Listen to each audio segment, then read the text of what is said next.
Now, with winter anime finally coming to a close, so actually it's pretty much gone now, what was my most favorite anime for the winter of 2023? And that has to be easily Buddy Daddies. Buddy Daddies, man. This was an anime I look forward to watching every Friday, man. Daddy Friday. This, in my opinion, a lot of people do agree with me with this, was way better than Spy Family.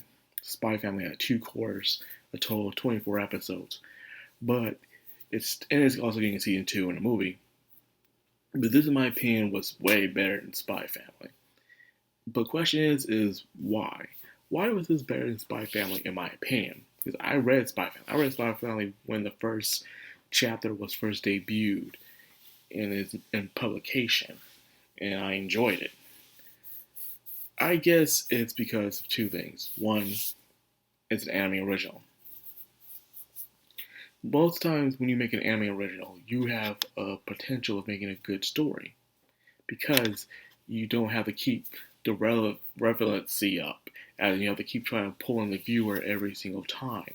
You have a limited amount of time, and because of that, you can write the story the way you want to, but in a compact time. Where compared to Spy Family, you have to drag that out. You want this to last for a long time, so you have to keep making chapters after chapters, and most of the times, these chapters have nothing to add to the plot of the main story. You know, you gotta keep adding on gags, funny moments, stuff like that. Chapters that are just there. For instance, the chapter that came out last Sunday was nothing to do or add to the plot whatsoever. It was just the family just goofing off.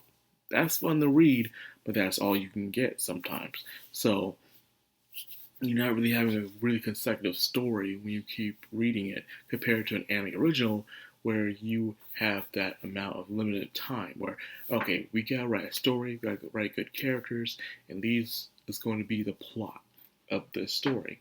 And you may have all the way to here to make sure the story is very good. And that is it. Sometimes this can make or break an original anime series. We've seen it a ton of times. Wonder Egg Priority was fantastic, but it fell very, very, not short, but long haul towards the ending. To the point where you're like, why not just make this a season 2 and things could have been better, or at least a movie. But no, we didn't get that. Or recently, another one I did enjoy, but was disappointed, was Giant Beasts of Ours, where felt like a nice, good old JRPG anime, and it was going well.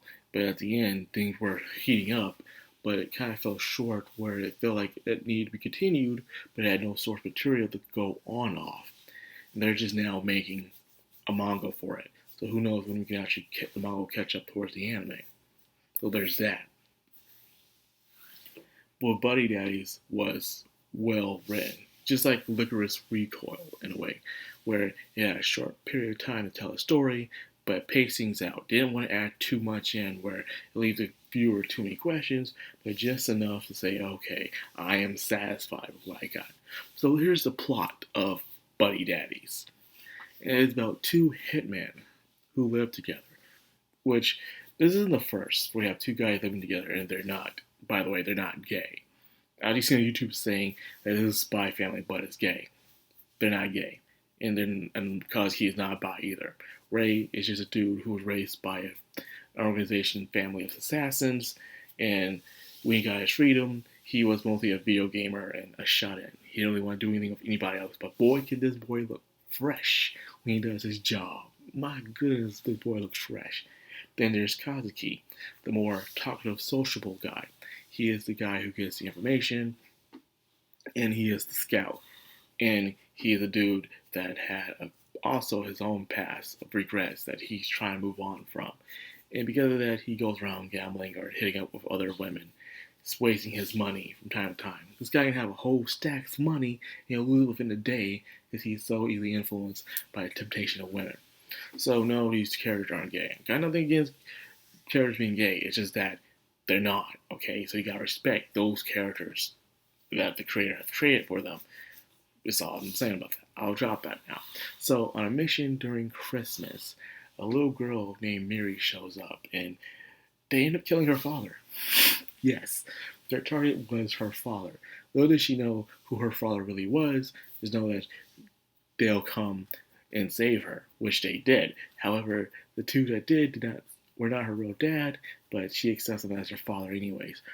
This shows where you can have a strong bond without blood. There's this thing where you're always trying to say where family will never let you down. They'll always have your back, which isn't always true. There was tons of times where I just couldn't stand family members, and even to this day, where I just can't stand them, some of them. And there were people who weren't part of my family at all who treated me way better than my own family.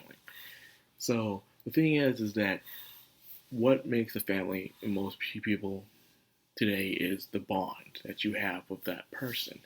The person who's willing to have your back, who's willing to guide you the right way, and also protect you as well when things go wrong. And that's exactly what I got from this. The opening and outro are nice and sweet. Miri acts more of a child than the girl from SpyxFamily does. Anya. Anya is funny, don't make me wrong, but she's too cartoonish into the way where she acts like a child from time to time, but too cartoony where Miri acts definitely like a child.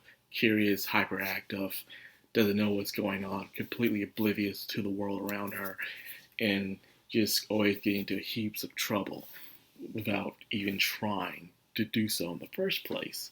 So Miri herself wins by cute overall. She also has tons of her own facial expressions, just like Anya. And of course, this show is more down to earth and more realistic than SpyxFamily. So you're not seeing these people doing ultra hyper training, or they're not being super strong where they can just break weapons and just do all kinds of acrobatic moves. No, these guys are, tactical. They are be cautious. They just can't go in guns blazing like the people from SpyxFamily. And SpyxFamily is entertaining only because it's extremely cartoony, where Buddy Daddies is more down to earth in a way. So because of that, I enjoy Buddy Daddies, because they limited themselves on what they have, and they made so much out of it compared to a show, which I still enjoy, but despite all the resources it has, it hasn't truly able to grasp that niceness that I want from the show, because it stretches far too much, where sometimes like SpyxFamily loses its focus on its plot compared to something like Buddy Daddies, where it has no choice but to focus on that plot because it's limited through 12 episodes. Even though the site I was watching on said it would have 13 episodes, a lot of people thought there would be 13, but no, it's 12. This is the first time the site did this. It did this with Tokyo 24th Ward as well, where it said it would be 13 episodes and it was only 12. Don't lie to me. So anyways, this was definitely my anime of the year. Definitely down for the must watch because it's great. Great animation, good music, good character development, and an interesting story altogether. That'll bring everyone together. It was sweet and nice. The ending just had me like, wow, this is how you end a show like this. They have a nice little epilogue showing them little adventures, and it just ends so sweet. I love Buddy Daddies. Buddy Daddies will forever. People say, will there be a sequel? There won't be a sequel. There's just no point of a sequel for this. Just some anime just don't need sequels. Some that do don't get them, but some that don't for some reason get them. But this one's not getting one. It had a story it told, and it told that story. Nothing more, nothing less. That's all you need. So without further ado, I'll end this video right here. I hope you guys enjoyed it and pick up Buddy Daddies. If you did watch it, tell me what you think about it. Did you like it? Did you hate it? Let me know. With that being said, like, comment, subscribe, and of course, hit that bell icon. This has been Madcrownxox on Madcrownxox. Signing out.